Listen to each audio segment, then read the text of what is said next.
Welcome to the Full Nelson. Today I'm going to be addressing a question I have been seeing floating around on the internet and on news websites and all kinds of stuff. And it is, why do you need an AR-15 for self-defense? And a lot of people are going to tell you, you don't need an AR-15 for self-defense. I'm here to give you some good reasons why an AR-15 is an excellent option for self-defense. But in order to have this discussion, I think we need to reframe this question. The question isn't, why do you need an AR-15? In other words, can't you just use something else? Well, yeah, that may be a possibility, but rather there are some other questions you should ask. First of all, do you want to be able to defend yourself? Okay? Do you want to be able to defend your home, defend your family, stuff like that? You got to be able to answer that question, yes or no. Some people care less. They're not the least bit interested in having the capability to defend themselves or their family members. And that's perfectly fine. I suspect that most of the people proposing this question of why do you need an AR-15 aren't the least bit interested in having the capability of being able to defend themselves or their loved ones. Okay? The next question is that I would ask is, what available weapon, assuming that you do answer the question that yes, that you would like to be able to defend yourself or your family members, what available weapon would be best to defend yourself? Of all the firearms and things like that that are out there, or whether it's hand-to-hand combat training or a handgun or whatever, what weapon would be best to defend yourself?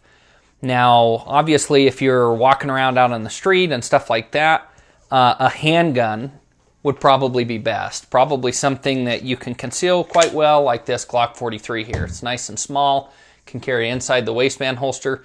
This could go just about anywhere with you. I don't recommend doing as some people recommend, which is carrying them places where it's illegal, such as in a government building or something like that. You could get yourself in a ton of trouble. I don't agree with any of those laws, but that doesn't mean I'm okay with the idea of breaking them and getting into a bunch of trouble. I think we ought to try to get some of those changed. It's just not worth it if you've got a family and stuff like that to go into a building. If somebody caught you with this in a place where you're not supposed to have it, you could really face some serious consequences. So, don't mess with that. But anyway, so if you're out in public, something like that, you may want a gun like this, maybe a little bit bigger gun like a Glock 19 that I've got here. Some people would even carry a full-size gun like this Glock 17. I wouldn't recommend anything that big for concealed carry. Now, if you can only have one gun, I would probably recommend something like a Glock 19 because it's still small enough that you can carry, or a compact size handgun, small enough to carry so you can have it on your person and you still have something at home as well. Now, if you're going to have a couple guns, such as a carry gun, and then you're going to have a different gun for home defense, which is what I would recommend, that's where the AR-15 really comes into play. Most people wouldn't consider the military, law enforcement, well, I guess law enforcement may consider this their primary because that's what they have on them all the time. But the fact of the matter is if I'm usually going to be using something like this to get to a more capable platform like this. If I'm at my house, I'm never going to be reaching for a handgun. I'm going to be reaching for an AR-15 or for, let's see if I have it still in here. I don't. My 12-gauge shotgun. Something like that instead. So, do you want to be able to defend yourself? What available weapons, whether it's, anything you've got at your disposal, would be best to defend yourself? Right now, the AR-15 is available, and it is one of the absolute best options for self-defense. And today I'm going to go over some reasons why. So hopefully this will help answer the question of why do you need an AR-15? Well, AR-15s are relatively lightweight compared to like a Remington 870 with the side saddle and all the ammunition, plus it being loaded and stuff like that. They're pretty heavy. AR-15 is generally lighter than something like that. It holds lots of bullets. You can get 30-round magazines, 40-round magazines. You can get great big drum magazines. Here's a 40-round magazine. And I know some of you are going to say, well, do you really need that many bullets, 30 or 40 bullets or anything like that? you have the wrong mindset when it comes to your ability to protect yourself if you think that there is a certain number of bullets, like some of these states, New York or wherever, where they say, well, we've decided the limit is there's no situation in which you would need over 7 shots. Okay? Of law enforcement shootings or any of these types of shootings, when people get really, excited and their nerves are going crazy because they're in a scary situation, oftentimes their accuracy is not very good. And sometimes they'll empty a 15-round or 17-round magazine and maybe have 1 round out of the entire magazine connect with the person that they're trying to stop. So having more bullets is a good thing, contrary to popular belief, if you want the ability to defend yourself. Just because you have them doesn't mean you have to use them. If you fire 1 shot, that's all it takes to stop the person, great. That's all you need. If it takes 5 shots, that's what it takes. If you have a group of people, maybe 2 or 3 or 5 assailants that are trying to break into your house at the same time, having 7 shots, like some of these states have passed restrictions for handguns and all kinds of stuff, is stupidity. Okay? Basically, how many bullets do you need in a gun? Well, as many as you can reasonably put in the gun, and an AR-15 and an AK-47 are pretty good examples of what can reasonably be put in a firearm without making it so cumbersome or so heavy that it's useless.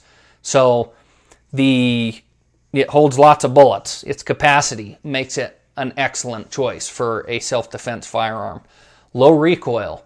This is one of the biggest ones, and this part alone is the reason why I think it should be on the top of most people's list for a self-defense firearm.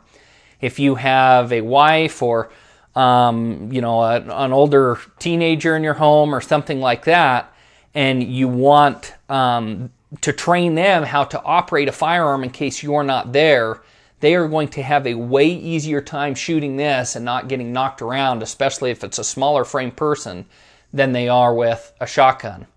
The other issue is unless your shotgun is semi-automatic, which is less common. I mean, people still do use them for self-defense, but most people recommend pump-action shotguns like Mossberg 500, Remington 870.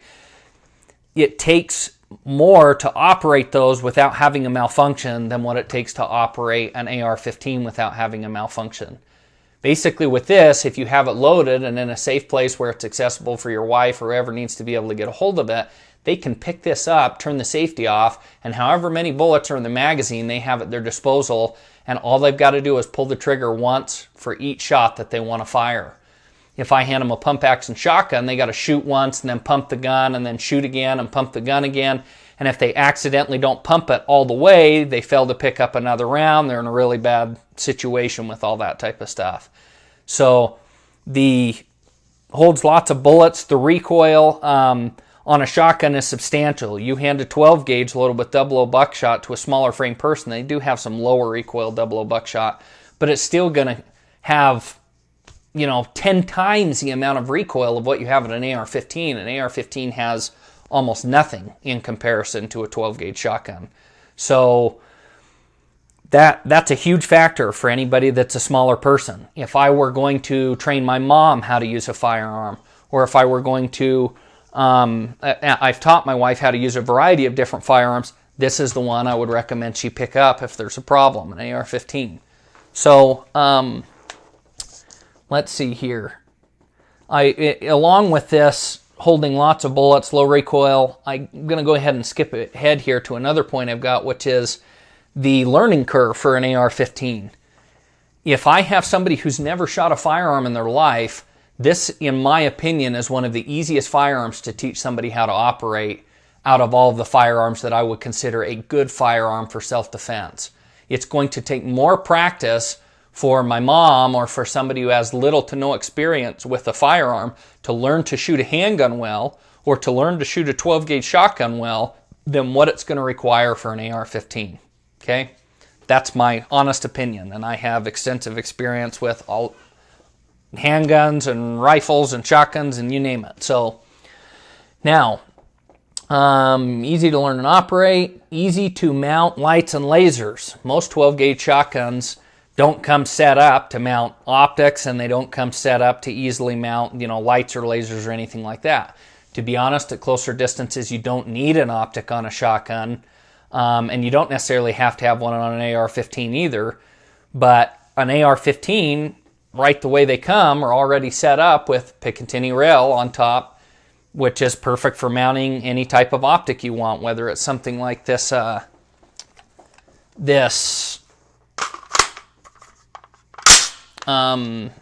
scope, this 1-to-4 power scope, or something like this red dot.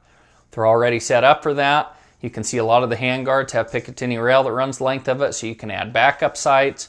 You've got key mod and M-lock systems, which give you the ability to add little pieces of Picatinny rail like this here that you can see on the side. You can just add a little piece of rail like that, easily mount flashlights to it, all kinds of stuff.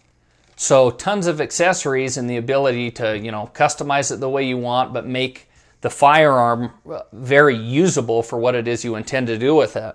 If this is something you're going to have to grab in the middle of the night because somebody's broken into your house or trying to break into your house, having a flashlight so you can identify and make sure it's not a family member or somebody else is critical. And AR-15s generally are easier to set up than shotguns and stuff like that. They do make shotguns that come with the appropriate handguard to have flashlights and all of that, but most AR-15s are easily able to attach things like that. So easy to mount lights and lasers on. You can do the same thing with handguns and stuff, of course. It's just in terms of recoil control and being able to operate the firearm, not have a problem in AR-15s easier.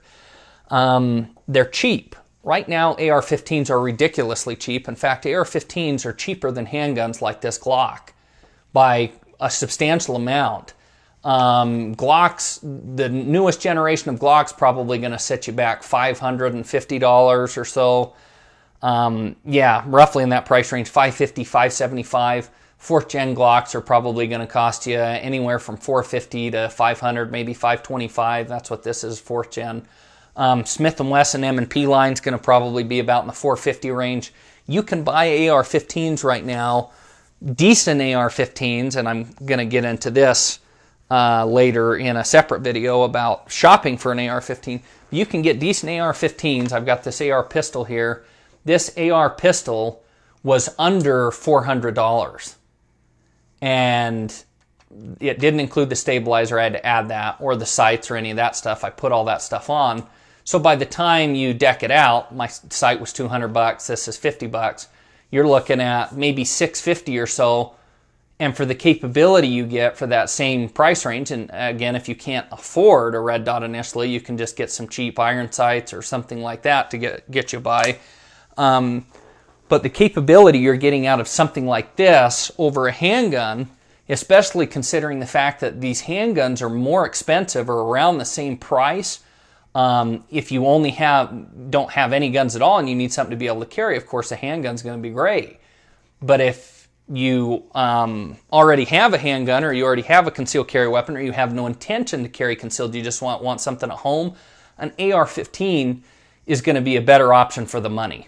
This didn't used to be the case, but because of some of these things that have happened in the past, a lot of people were afraid they weren't going to be able to get a hold of them, and a lot of these companies ramped up production. Everybody jumped into making these AR-15s, and right now, if you're a consumer, you can get a hold of them for really cheap, or a really decent price. So the price is another reason why AR-15s are an excellent option. Now, faster reload is another reason why they're great. Of course, handguns, you can reload real fast, but probably the biggest competitor for this, if I were at home, I'm either going to be grabbing a 12 gauge or one of my ARs, is the fact that with an AR, to reload, press the button, put in another magazine, press the bolt release, you've got another 30 rounds or 40 rounds at your disposal.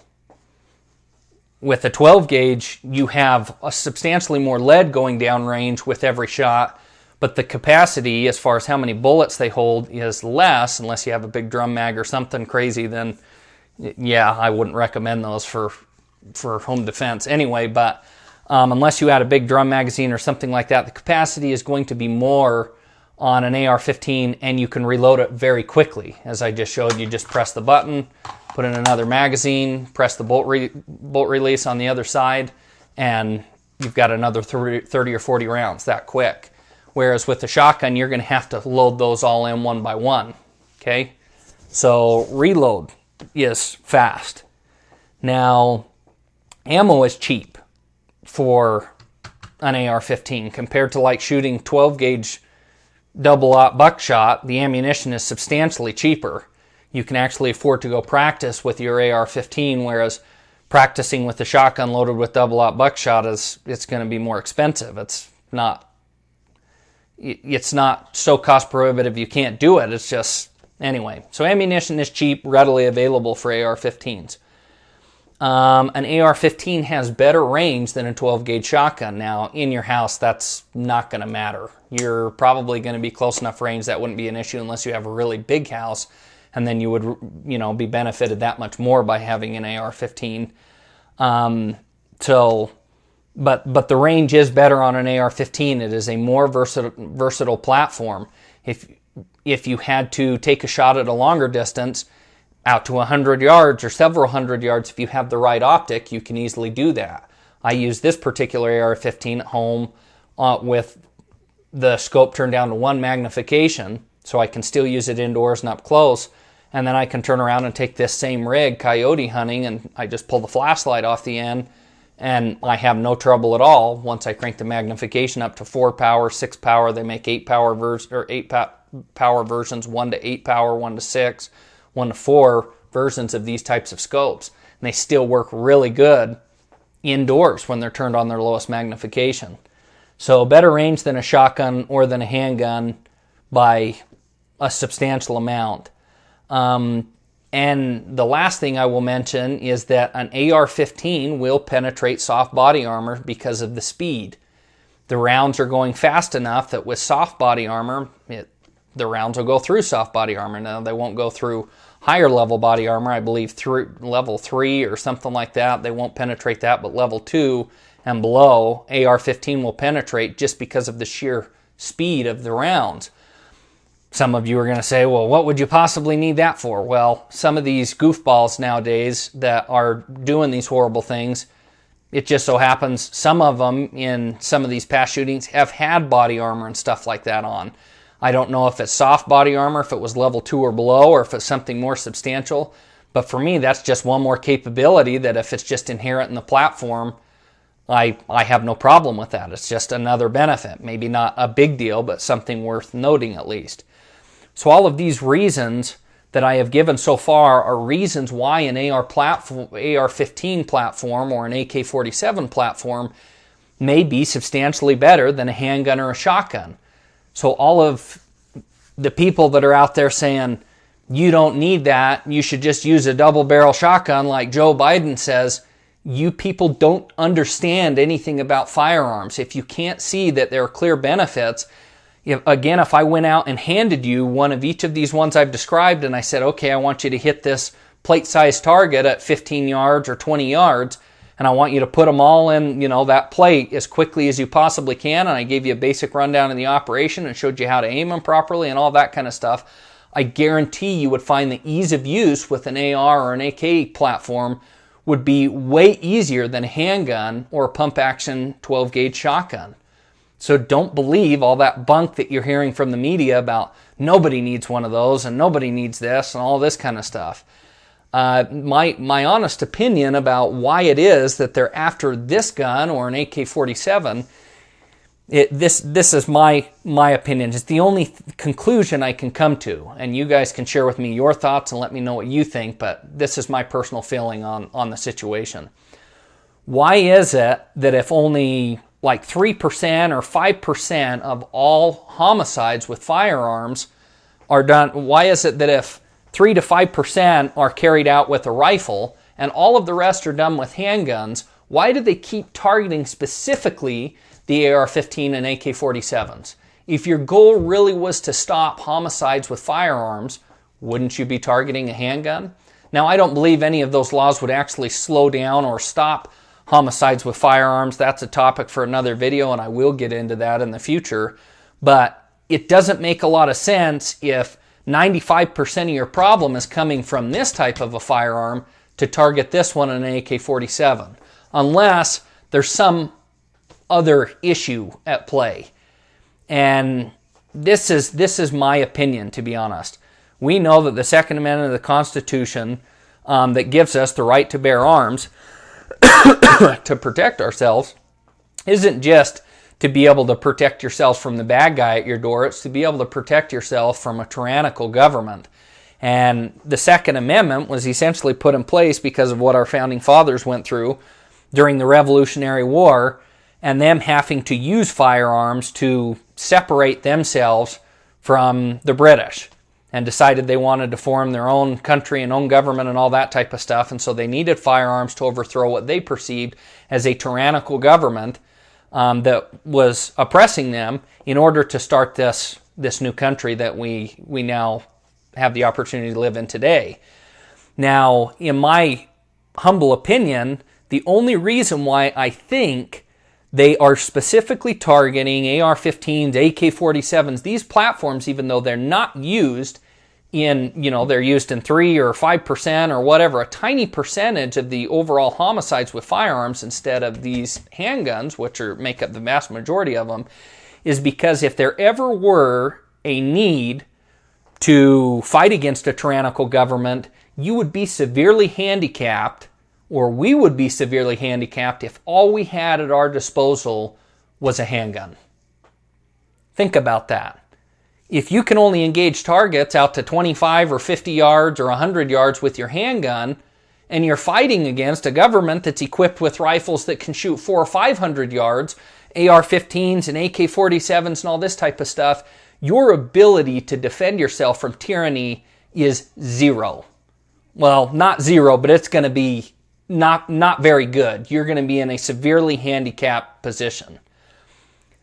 I know that may seem like cynical thinking or conspiracy theory or whatever, but I can't wrap my head around any other reason why they want to get rid of these so bad, and I don't hear them talk very much about these. In my honest opinion, I think they'd like to get rid of all of them, and then there wouldn't be any resistance. They could do whatever they want, and there wouldn't be anybody that could do anything to stop them. But anyway, so that's my humble opinion on that. So all of you people that are out there wondering, why do you need an AR-15? I have a constitutional right to own one. In my opinion, it is the best tool in many situations to be able to defend myself or my family.